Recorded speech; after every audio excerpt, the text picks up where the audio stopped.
Holy Helldivers, we have got some crazy things to talk about. New weapons, a potential peek at the next enemy faction, and a whole lot of armor and stratagems that could be coming to the game. My name is Kodiak, this is Legacy Gaming, and today we're talking about some new Helldivers 2 leaks that could change the way we spread managed democracy forever. As always with spoilers and leaks, none of this is confirmed, and if you're someone that wants to be surprised when the content comes out, don't watch the video. Simple as that. For those of you like me that want to know all the new and explosive ways we'll be spreading democracy, stick around because we have got some good stuff to talk about. Starting of course with weapons and grenades. There's a few more details about the upcoming cutting edge gear, as well as some glimpses into the potential future with other weapons. We'll start with the LAS-7 Dagger, which is a laser pistol that fires a continuous beam. It doesn't require ammo but can overheat, which would require a battery change. Now this isn't a leak, but it's the first time we've seen the info panel. We also got a glimpse at the G23 stun grenade info panel. This temporarily stuns all targets within the effective radius. We got another look at the LAS-16 sickle info panel, as well as the ARC-12 Blitzer info panel. Both weapons are certainly going to add a new dimension to the primary weapon offerings, and with the arc thrower quickly rising to the top of the charts in terms of use in higher difficulties, it makes you wonder how the ARC-12 could stack up. All interesting things that we know are coming to the game in the Cutting Edge Warbond on March 14th. Alright, time for some new stuff. I have been saying the team needs to step up their game in the marksman rifle department, and it looks like things could get really interesting with two new potential weapons. First is the BR-14 Adjudicator, an accurate armor-penetrating rifle that delivers righteous judgment to medium-sized enemies, though its restrictive magazine limits its effectiveness against large groups. The weapon looks promising, but I'm not sold on that low overall damage. It's hard to see how it stacks up against something like the Slugger, but we'll have to wait and see. There's also the AR-20L Justice. The info panel doesn't say much, just a high-caliber rifle with high damage and penetration. It's virtually the same as the Adjudicator, which makes me think maybe this isn't complete. The Justice has 5 less ammo capacity, which would make it worse on paper, but again, with all the leaks you have to take things with a grain of salt. Next, there's a couple assault rifles. First, the AR-48 Truth Whisperer, a silenced assault rifle with a built-in suppressor, which won't alert distant targets to the user's position. I really love this, and the CEO of Arrowhead actually alluded to silenced weapons a while back, so it's nice to see he's not really shy about teasing what's to come with the game. Also, can you just imagine a stealth group of Helldivers surgically completing missions with little to no chaos? It sounds amazing.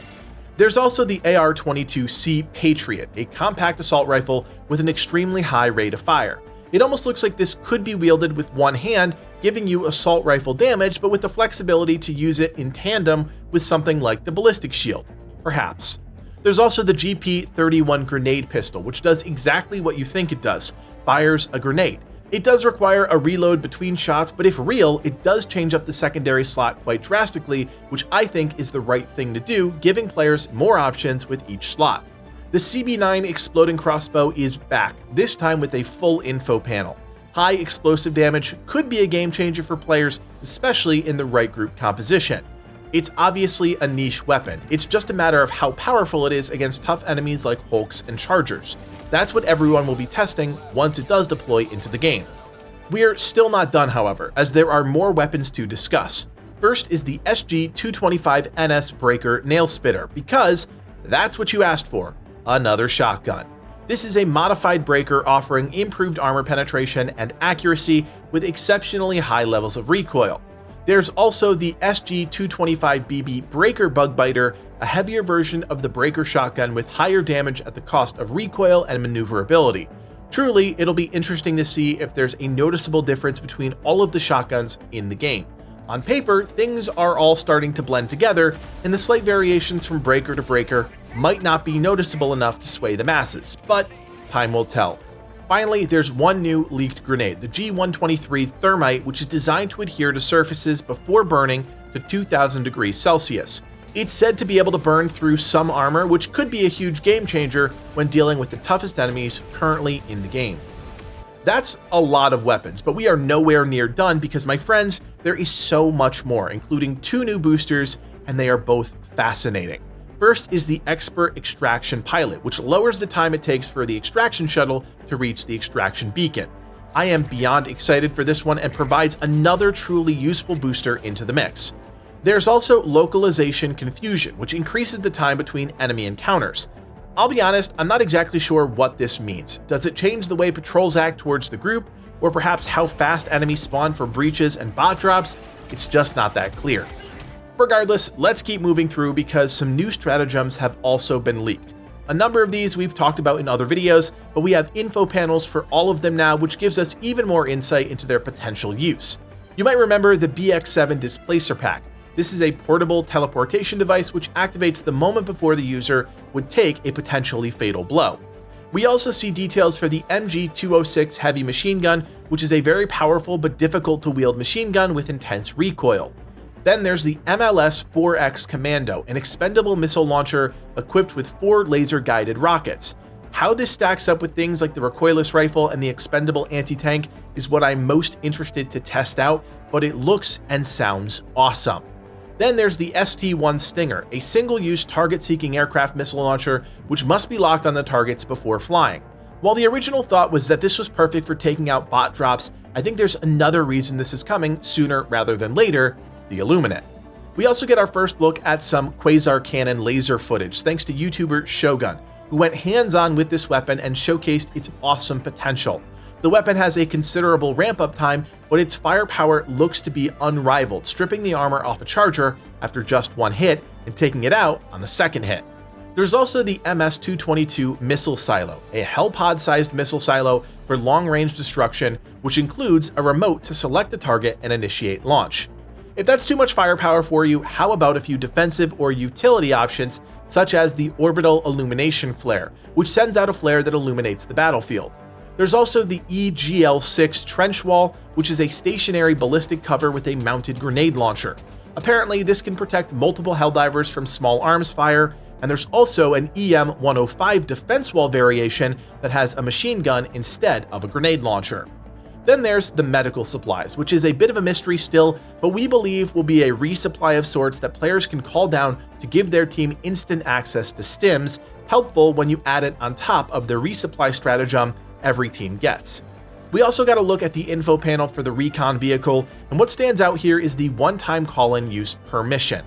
That seems a bit limited, but given your entire team can drive around in one of these and have a machine gun turret up top, I think the team is trying to strike an important balance. Finally, there's the XO-49 Emancipator exosuit, which is the other variation we've already talked about on the channel. This is a heavily armored walking exosuit equipped with dual autocannons.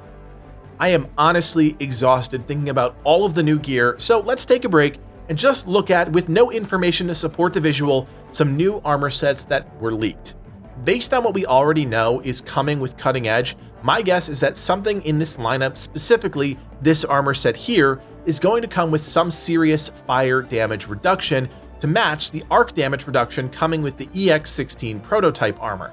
This would make sense and balance out the 2 elemental damage types, giving flamethrower players an even playing field defensively as those that use the arc thrower. Either way, it's some cool looking sets of armor, and some recently leaked images of helmet variations really has me thinking the team is testing the waters on armor customization. There was some chatter around launch that customization options were found in the game files, and this looks to confirm the team is still trending in that direction. How much control the player has is the million-dollar question, but as with all things leaks, we'll just have to wait and see. The last thing I want to touch on is the Illuminate. This was the 3rd major enemy faction in the first game, and new leaked renders all but confirm, on top of previous information we have from in-game encounters and the devs themselves, that they are coming. Recently, some very interesting renders were making the rounds online, including some familiar faces you might remember from the previous game, including the Illusionist. Now, as a reminder, these were highly revered among the Illuminate and have the ability to control other sentient beings with nanobot technology. There's also this Illuminate enemy, which I believe is one of the scout enemies. Just like bots and bugs that call in additional forces, these are going to be the bane of our existence, teleporting in waves of Illuminate if we're not careful. We also see some of the infantry class enemies like the Hunters and Apprentice from the first game. Again, a nice mix of melee and ranged here, which is in line with the faction from before. Then of course there's this stilty looking thing looking like a creature from War of the Worlds. My guess, that big central eyeball thing is going to shoot out one heck of an energy blast. My best guess is that this is the tripod or strider from the first game. That perspective shift from isometric to third person is going to be wild, and my guess is these things will be huge. There also looks to be new Illuminate enemies that I don't think we've ever seen before, but correct me if I'm wrong in the comments. This one looks to have some sort of projectile magic that is rendered out here, which could make for an interesting mix of both melee and ranged enemies within the faction. Then there's this chunky boy, which certainly looks like it could mess you up if it gets too close. I have a hard time imagining that this is a swarming type enemy and more of an elite encounter within the Illuminate faction, but who knows. No matter how you slice it, there is no shortage of awesome content coming to Helldivers in the weeks and months ahead. From new weapons and stratagems to an entirely new enemy faction, the game is certainly charting its own course forward, and I, for one, along with the entire Legacy Gaming team, are here for it. If you like today's video and you want to keep in the know about all things Helldivers, do me a solid and hit that thumbs up and consider subscribing. We'll be keeping close tabs on the game, and with the Cutting Edge Warbond dropping on March 14th, we'll be back in your feed soon with some new videos. My name is Kodiak, and from everyone here at Legacy Gaming, thanks for watching, and play on.